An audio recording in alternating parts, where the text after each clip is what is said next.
Hello, everybody. Welcome back. Let's go ahead and play the last episode.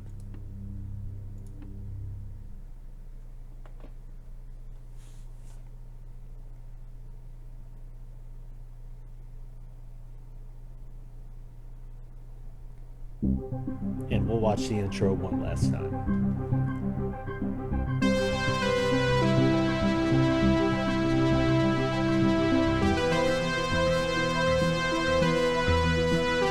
I think that's enough of that for now. Oh. Or not.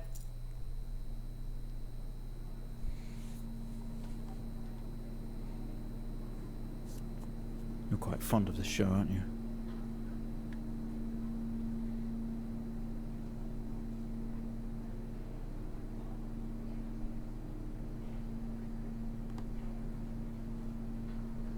Okay, come on.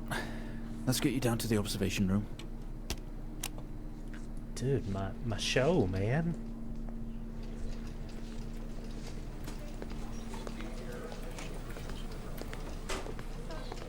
This place must be starting to feel like home to you. Don't worry. Try and get you out of here eventually. I'm just realizing I probably should have turned on Just in here. subtitles. Whoops.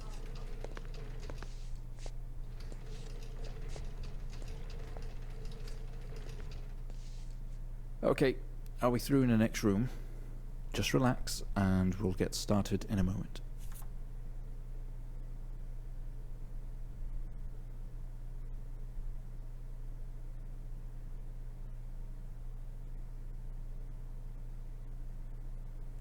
What the hell are these menu settings? Is that subtitles? Okay.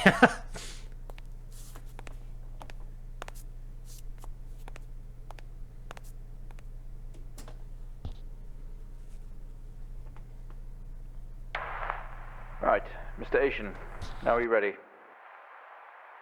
Just hit record on the tape deck in front of you when you're ready.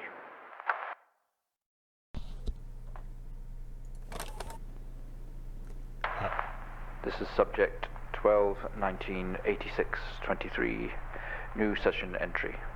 We have myself, Dr. Alexander, leading, and in a room we have our patient, Mr. James Asian.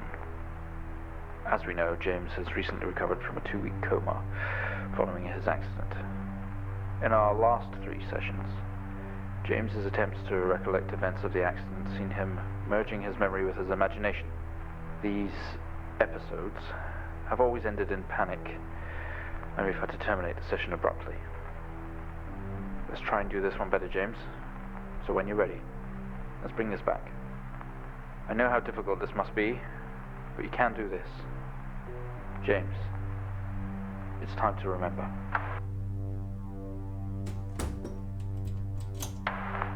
Your mind, it's like a conscious black box. It can show you your memories. Look into it. Hello, old friend.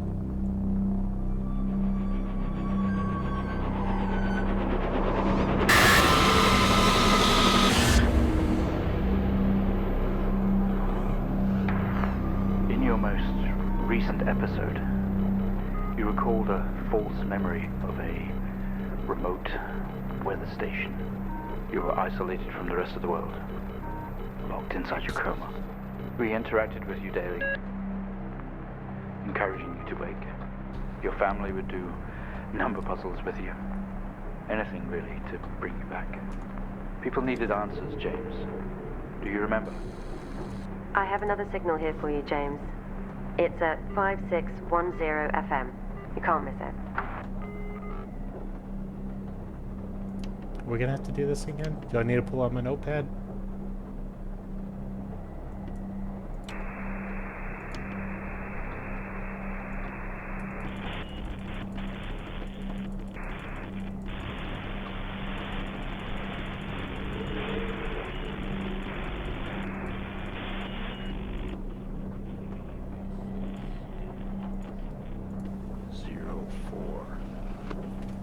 Yep. Type in the numbers, James. Getting out my notepad.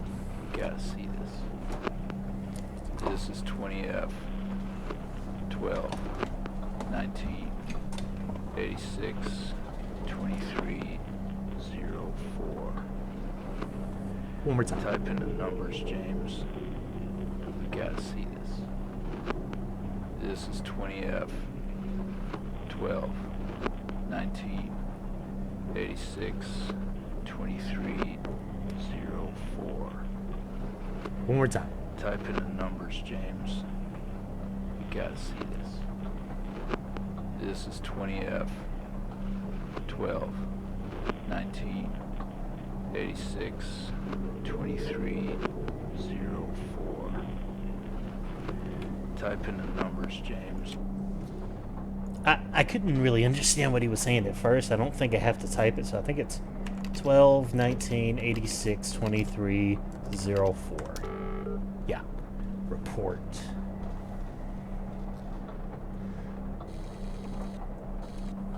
So are we going to be going back through all of our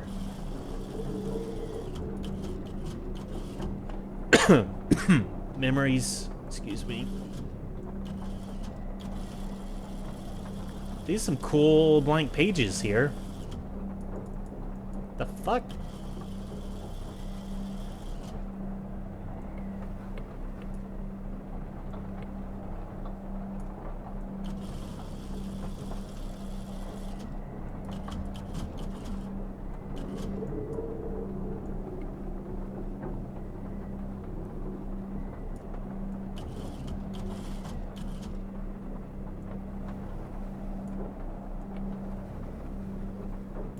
F, so that's what he started with. Traffic accident.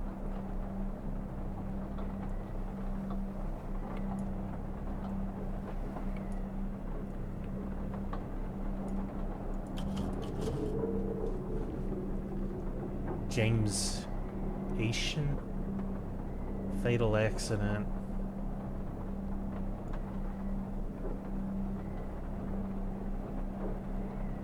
Empty whiskey, out of control. I think these are clues.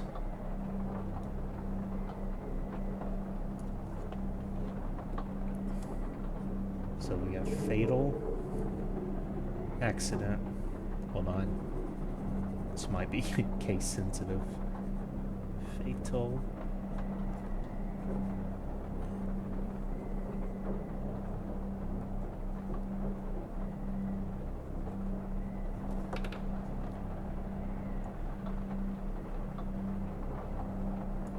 Empty whiskey.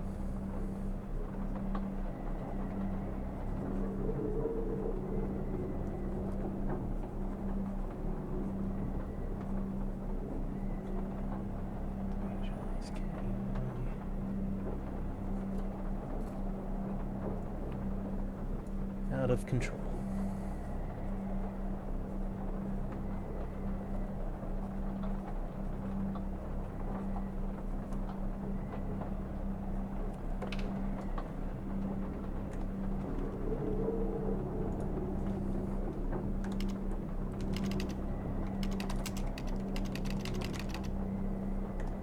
Oh, shit.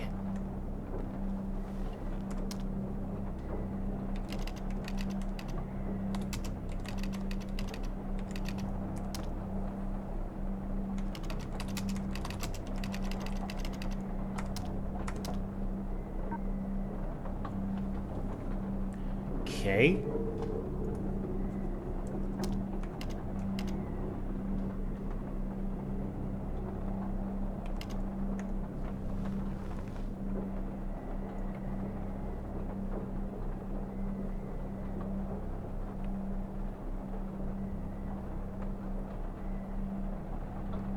So that has numbers, 20F, but these don't.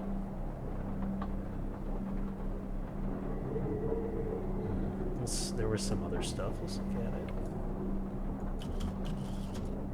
Oh, it's just this. Some police, road traffic accident.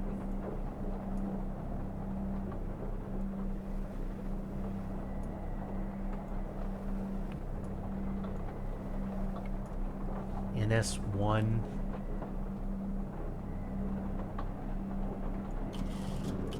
There's a stamp on this one too. It's also same thing.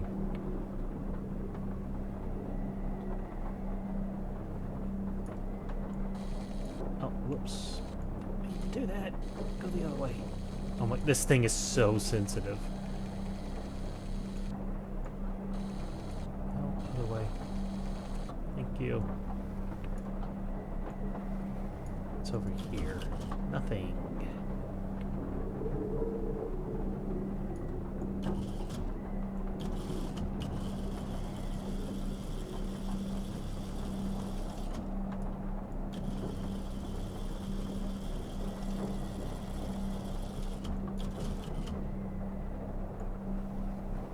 So really, whatever, it has to be on here. I feel like I was on the right track.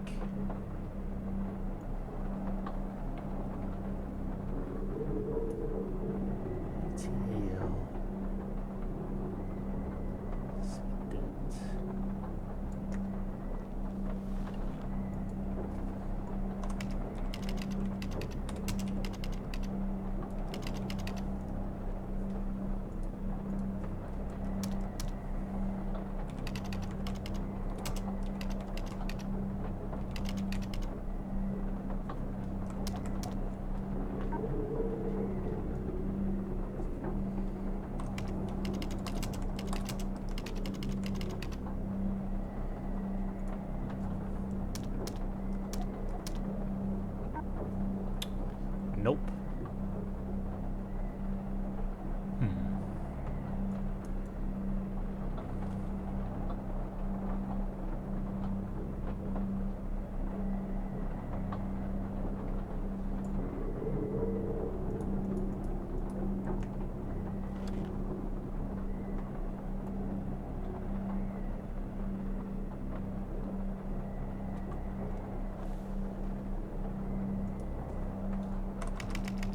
Hold on. I'm stupid.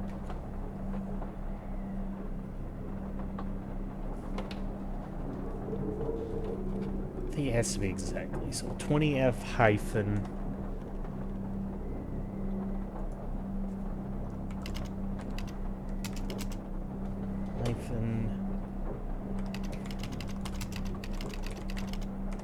Oh, damn it.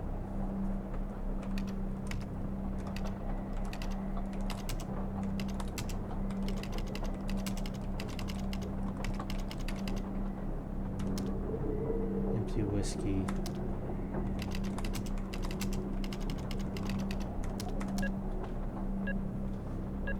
Okay. I feel stupid. Find the signal, James. Listen to the voices. You have to face it, James. Finally.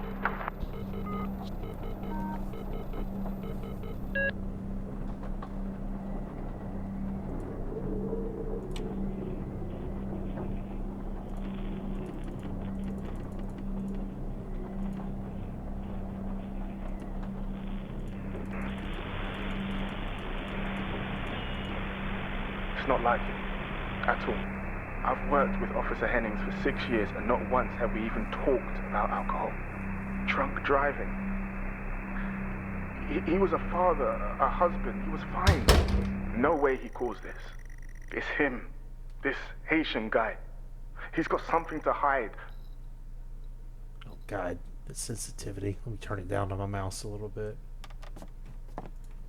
I think playing source games like Counter-Strike really messed me up in terms of mouse sensitivity. I like it pretty low.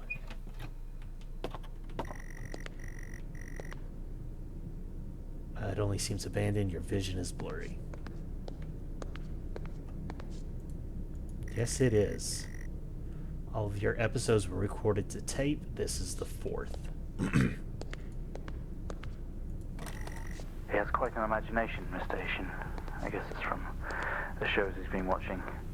This time he described an A&E visit as a government conspiracy, some sort of lab. It's interesting stuff, and it's obviously pure fiction. But I guess it's just his way of coping for now. We'll see how we progress in future sessions.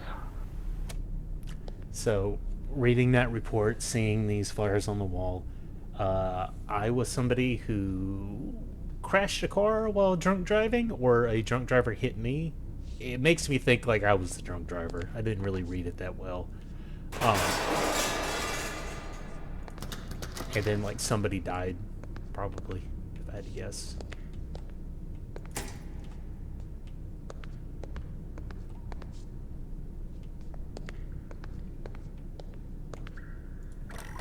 We found him lying there sobbing while his sister died in the car next to him. While Hennings died next to him. What the fuck was he thinking? She was still alive when we got to her. If he'd have done something, they could all still be here. So I think that answers that.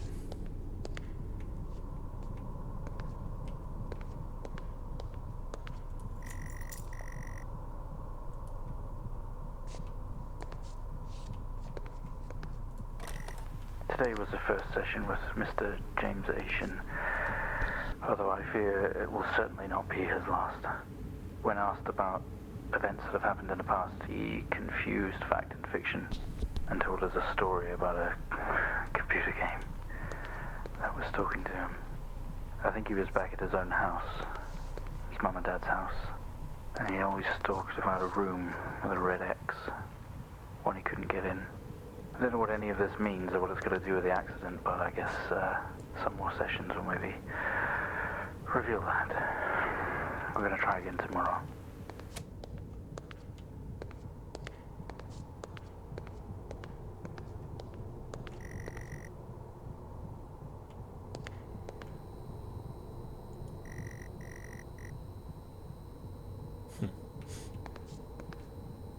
Don't talk about yourself like that, game.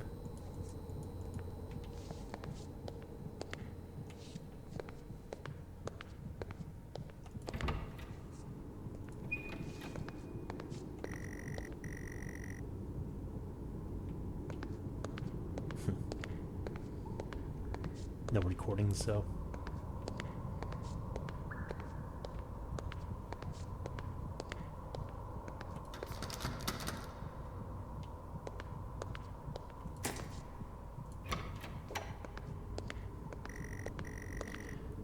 The waiting area is dark, but you feel a presence right behind you. Oh? Someone breathes on your neck, standing over you.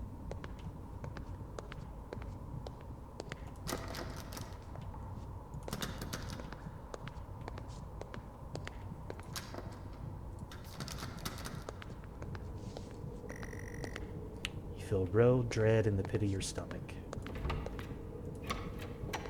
Ow! Okay, we have a 22-year-old male just brought in from a vehicle collision. He was awake and mobile at the scene, but collapsed on arrival to the emergency ward. The other passengers died in the accident. I'm getting no pulse. Prepare for defib. Amp charge full to 10 and give me 100 joules.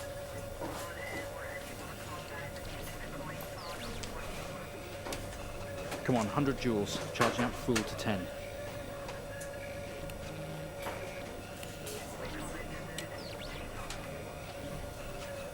Come on.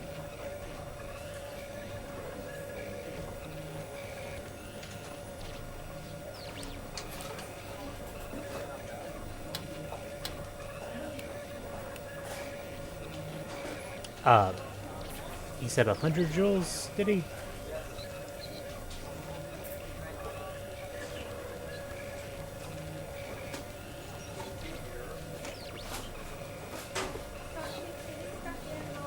Can we get this on the screen, please?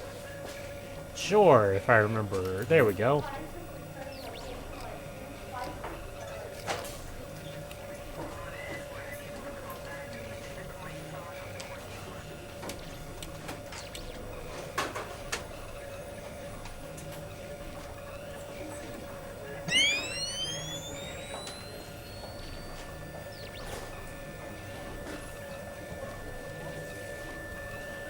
Come on, 100 joules. Charging up Clear. full to 10.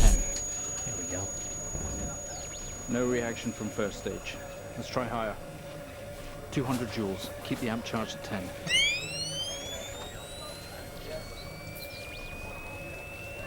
200 joules. I'm Keep the working charge at on it, 10. man. Let's go.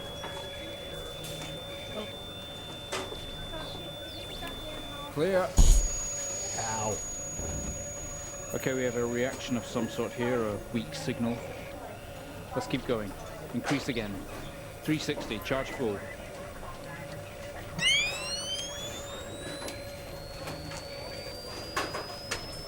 Come on, 360, hurry.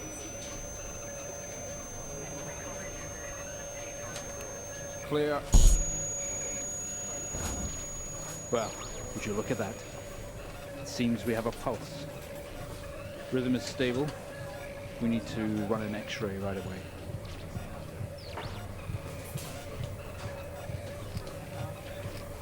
Where are we with that X-ray? Let's get it going now, please.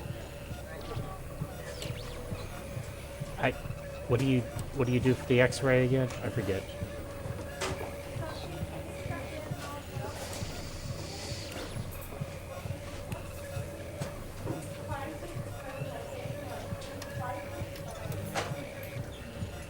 It's this thing, right? Laser. No, it's the laser. Where are we with that X-ray? Let's get it going now, please. You wanna help me out?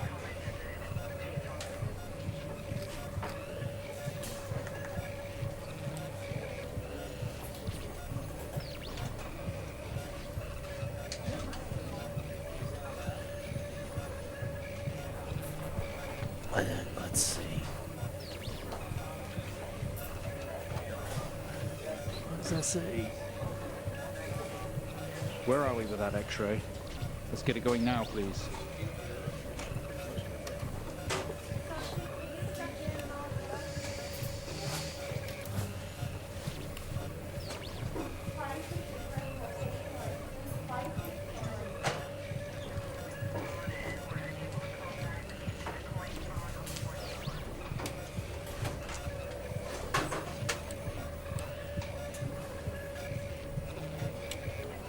Where are we with that X-ray? Let's get it going now, please.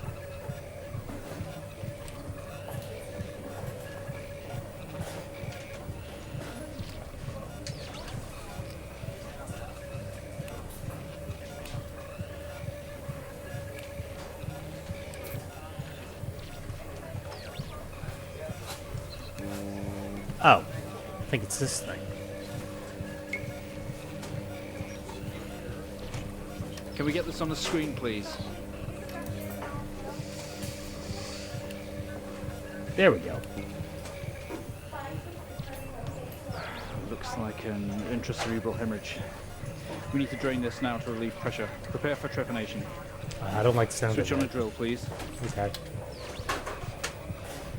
It's on. Now what? The drill, please. It's on.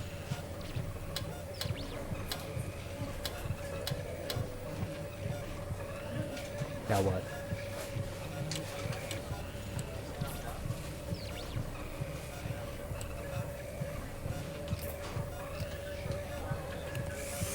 Mr. Asian, you've made excellent progress. You're doing great.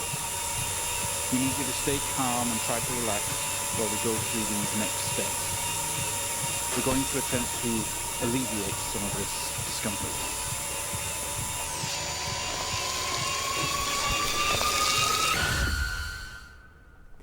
Wow, that felt weird in my left ear.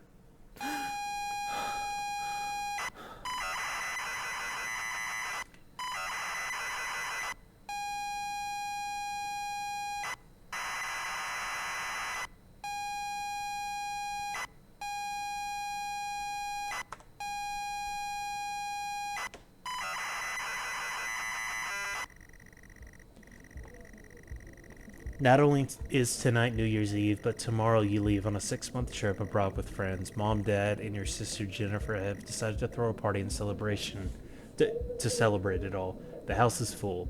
You're in the living room. As usual, you don't recognize a soul. Step number 1, look around, please. Room is full of chatty strangers, mostly friends of Mom and Dad. There is a door to the hall. Use door. Open door. Oh, how I've missed text adventures. Ah! Go to door. What?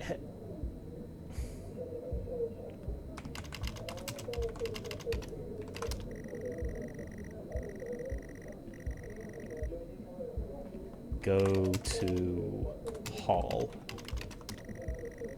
Push through the crowd into the hallway. Hallway is as welcoming as ever, only this time the folks put on a great big banner across the main hall. Half-finished drinks are abandoned in almost every horizontal surface. Stairs lead up, although the party is firmly downstairs.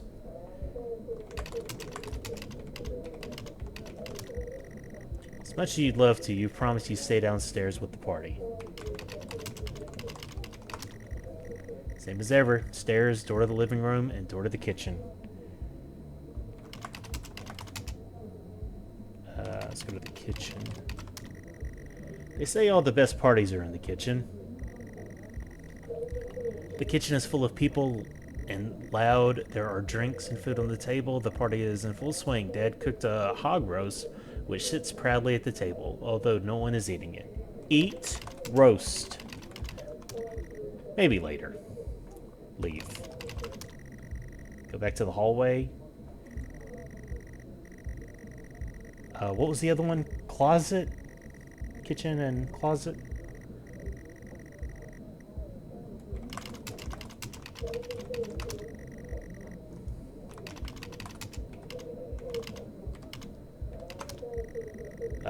Damn it.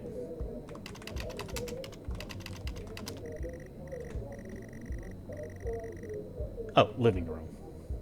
Go to living room. Shuffle past people to get there to the living room.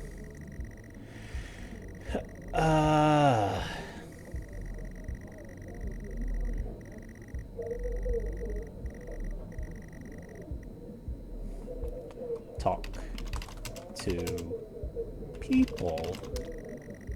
You exchange pleasantries. Nod and smile. Nod and smile. Leave. Okay, I'm in the hallway. This is the same hallway I was in before.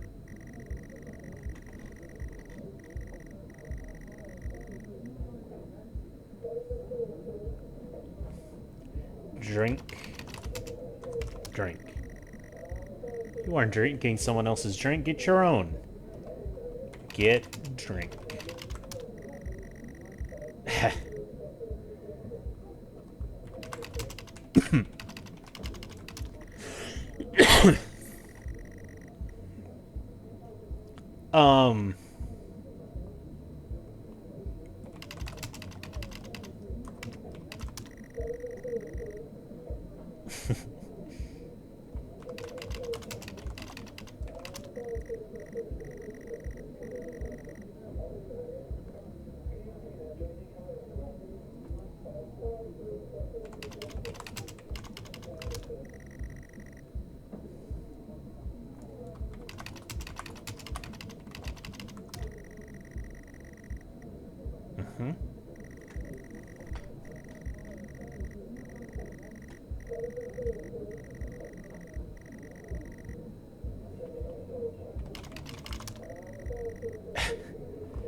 You pour yourself a drink.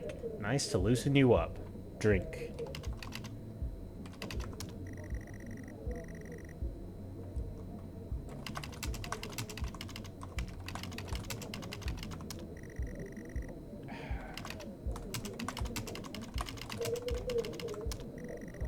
What?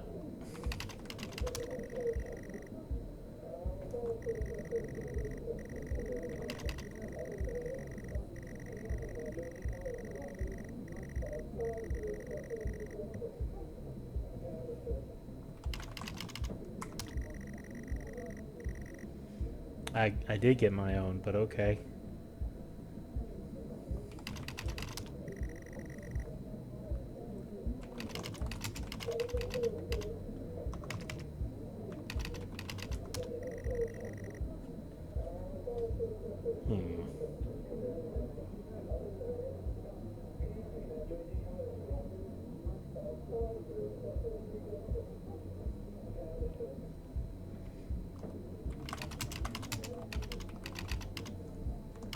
I feel like there's... Oh, damn it.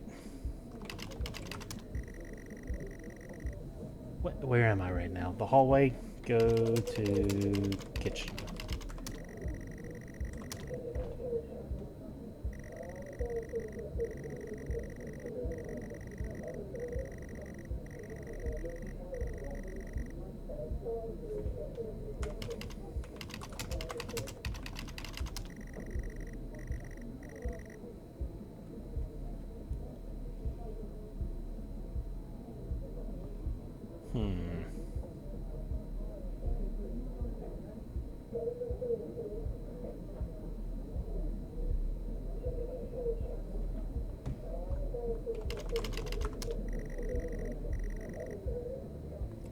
Take drink.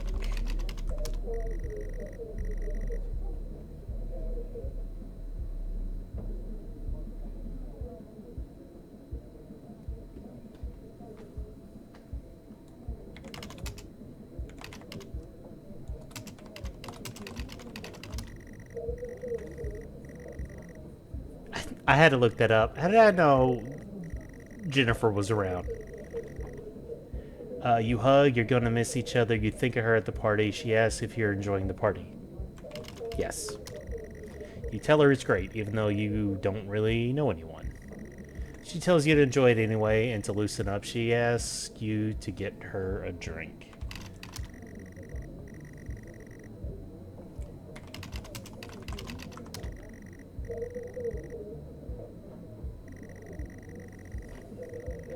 There's never been an awkward silence with Jennifer. She always has a question. She asks you if you have everything sorted for your big trip. Yes. You tell her yes, that you've packed everything with plenty of room to spare. Another hug. Your family have really gone out of their way to make this big trip happen for you. It might be what you need to get some perspective and maybe not fuck up so much. She's going to miss you. You're going to miss her. She walks away.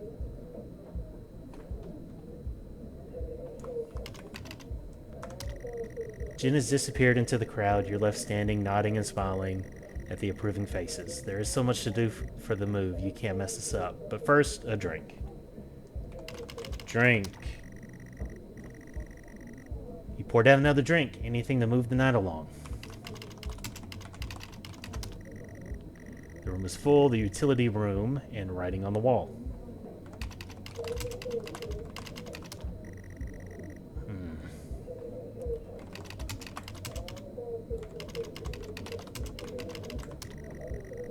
You open the door and peer in. You're never allowed in here normally. This is where Dad keeps his fine wines and whiskeys, ceiling to the floor racks. A collector. Although he doesn't actually drink them, there is a bottle with a ribbon around it and a card. Take card. Pick up the whiskey and the card. It's your dad's handwriting. Son, we're so proud of you and everything you've achieved. You've earned this. It's a bottle of 25-year-old double malt. You shouldn't really, but you have to try it.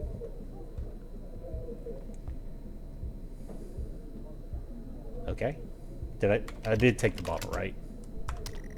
With your whiskey in hand, you take the room around you. There must be hundreds, no thousands of pounds worth of drink in here. You really must thank your dad for the whiskey. You head back into the kitchen, clutching your new best friend. You stumble out of the utility room and back into the kitchen. That is one strong whiskey. You take another swig and give a thumbs up to Dad across the room. He nods and winks.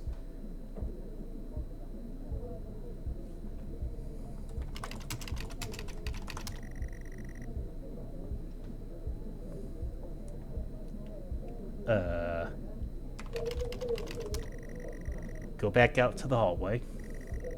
A few bumps and laughs on the way through, you make it to the hall. You stop dead in your tracks. It's Jen. She's covered in blood.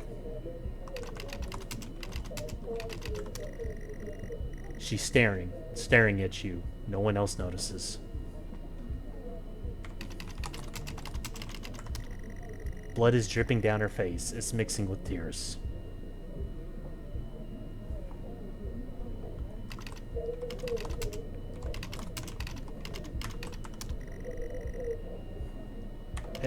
Help, Jen.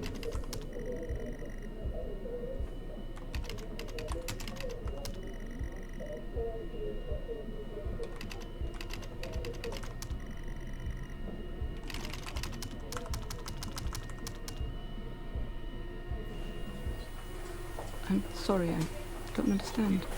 We tried our best, Mrs. Asian, but her injuries were too severe. No, I don't understand. I was just talking to her. I'm afraid Jennifer passed away before we could get to her in surgery. We did the best we could. I am so sorry. Where is she? Let me see her. Please, Mrs. Asian, take a seat. I don't want to take a seat. Let me talk to her. Now. I'll arrange for you to see her. In the meantime, James is in recovery. He's stable for now. I don't want to see him.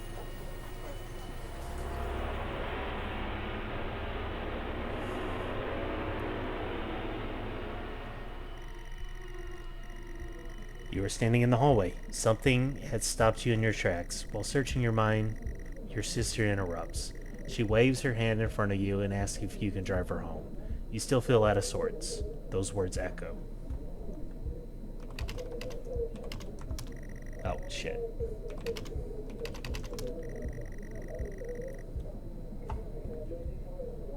Where am I right now? The hallway?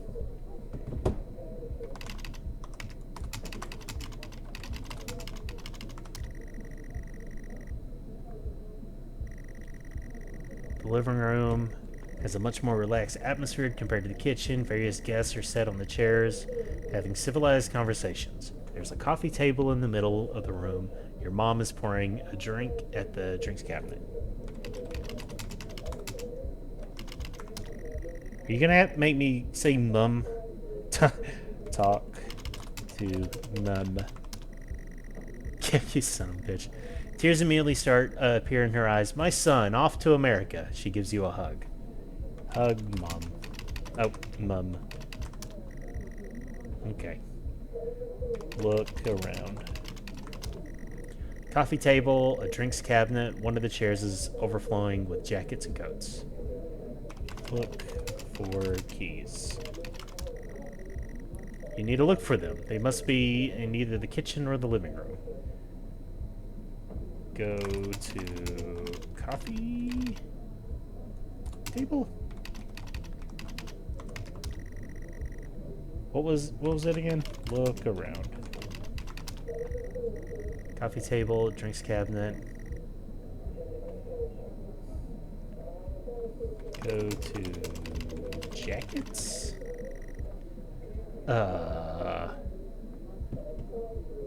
Look at jackets. You search through all the jackets and coats until you find yours. Aha! Car keys in the pocket. You grab both. Leave. Keys in hand, you head back to the hall. Jen thanks you for helping her out. She works in the morning and no one else is in any fit state to drive. I'm probably not either. You can handle it though. You know the road like the back of your hand, don't you? No. Leave. You open the front door and walk into the freezing night. Cold air hits you. You're glad you have your jacket with you. There is a dusting of snow around you as you step down from the porch. The yard extends around the back of the house. The car sits at the front of the house. You rumble with the car handle, confused until Jen tells you maybe to use the key in your hand. Fumbling with the car keys, you eventually get to the door. You get the door open and climb in.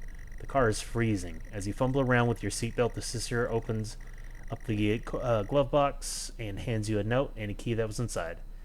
She tells you it's for when you return.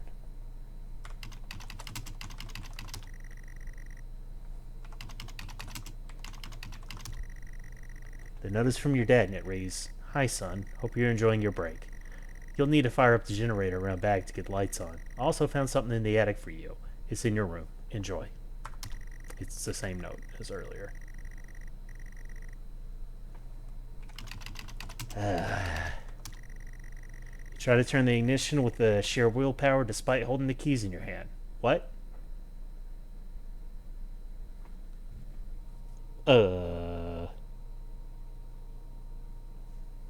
What?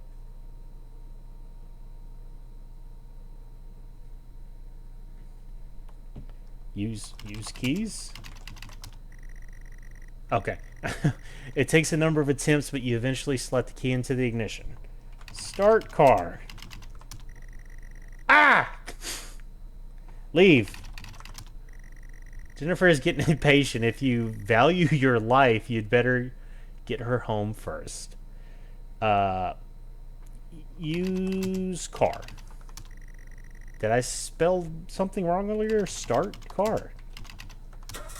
What? I guess I did. I'm stupid. You turn the key in the ignition and the car roars to life. Drive. The car squeals but stays stationary. Oh my god. Jen, are you sure this is a good idea? You very hesitantly release the handbrake. Shift. Drive. You put the car in gear and pull out of the driveway. Oh shit. I am dreaming. Driving, very drunk, on the road towards where your sister stays. Jen started dozing off as soon as the journey got going. You shouldn't take long. This shouldn't take long. You come to a junction. Is it left or right? You can't remember. Right. Yeah, left.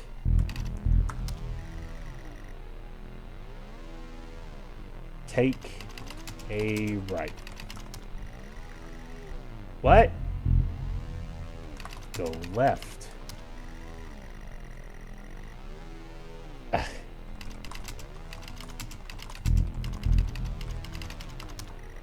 She grunts and throws her arms to the left. It's left. Of course it's left. Turn the car left at the junction and accelerate off. Confident that you're on the right road now, you loosen up and put your foot down on the accelerator. You feel powerful as the engine roars at your command. Jen sits up in her chairs and clutches your arm.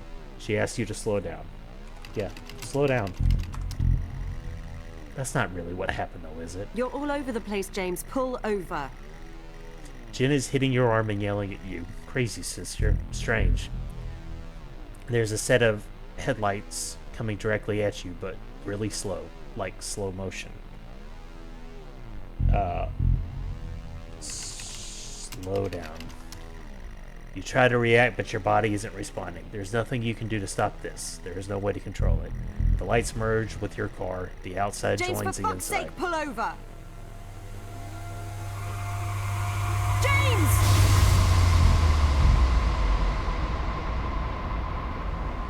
It was at this very moment, wasn't it, James? The moment you lost it all. Your sister, your parents, yourself. And then you made it worse.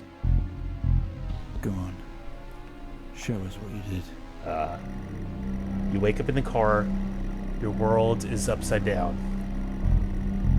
Your seatbelt, not right now. Gravity trying to hold you in your seat as impact on the end of the car. Torn a hole in the chassis. Poisonous fumes spill in. Your car from the engines. You're in grave danger. You have to get out of here.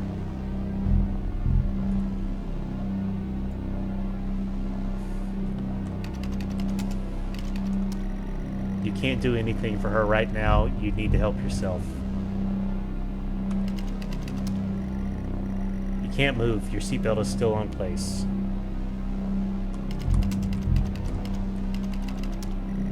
You release yourself from the seat. Gravity takes over. You slump on the roof of the car.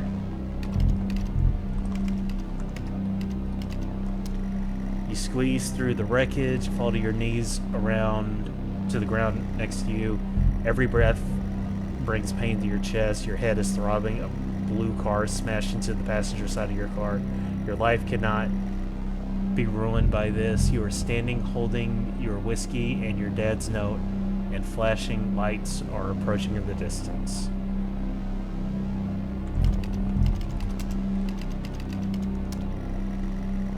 can't just toss this away without thinking. They will find it and they will come to you.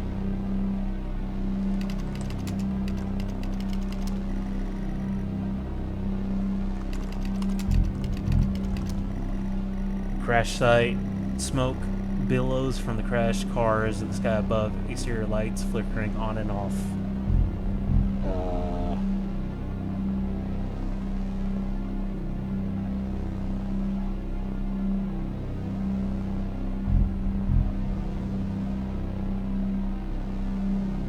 Oh shit.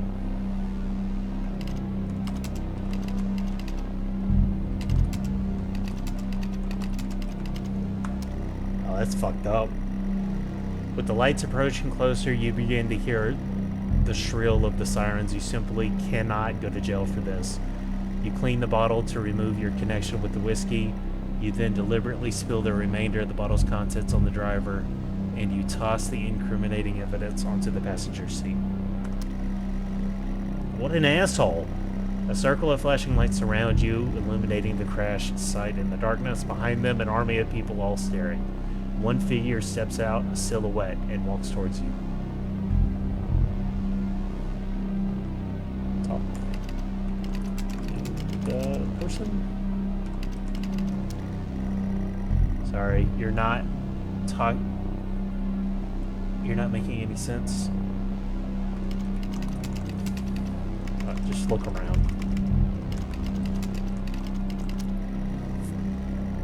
The red and blue flashing lights are causing the pain in your head to be all the more severe. Go to...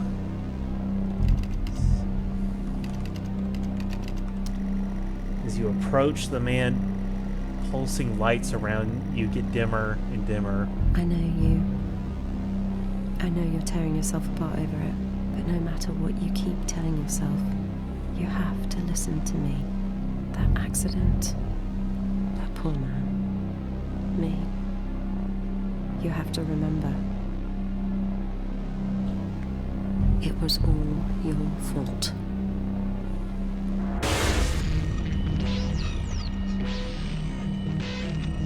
I know what you did. How you left me there to protect yourself. Planting evidence on some poor man. You went headfirst into that officer and you wrecked all of our lives. And then you couldn't even take responsibility. You did the right thing for you and no one else. Save yourself. Only it was wrong, wasn't it? Look at you now. Utterly consumed by it. Say it, James.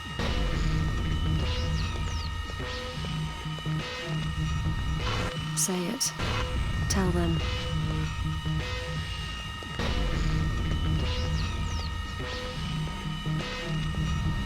Listen to yourself.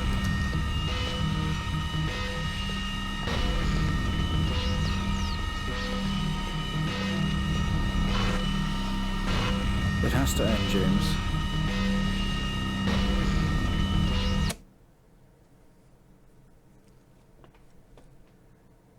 Well, I think we've made progress today, Mr. Asian. I guess we should tell the police what you've told us. Although I don't suspect they'll take you anywhere. I think you'll be with us for quite some time. Come on, let's get you back to your shows. I'll see you tomorrow.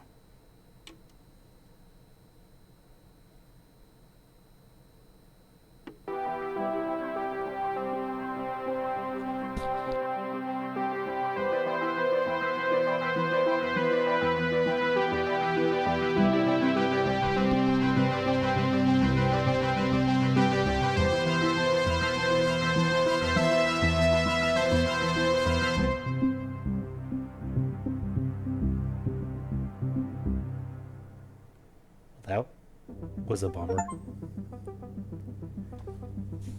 All right.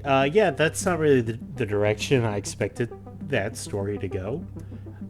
So at the start of this, I mentioned that these guys were working on a Silent Hill game, and I was like, oh, let's see if these guys are, like, up to the chops. Not like, you know, Silent Hill's in any, like, great state right now. But that being said, I could if they're gonna do like like point and click kind of game, with this kind of style, I could see that working really well. More like a psychological thing, kind of like Silent Hill 2. I think that would be cool. So yeah, I'm looking forward to seeing what these guys can do with it. I hope I have my facts right and I'm not just talking shit.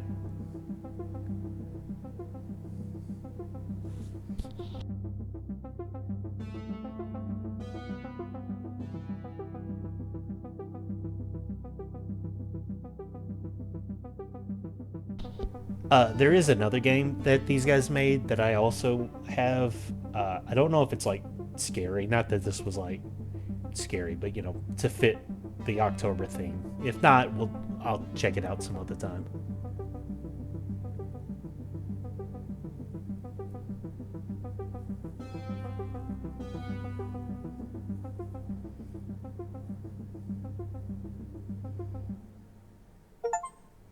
All right, and that is Untold Stories.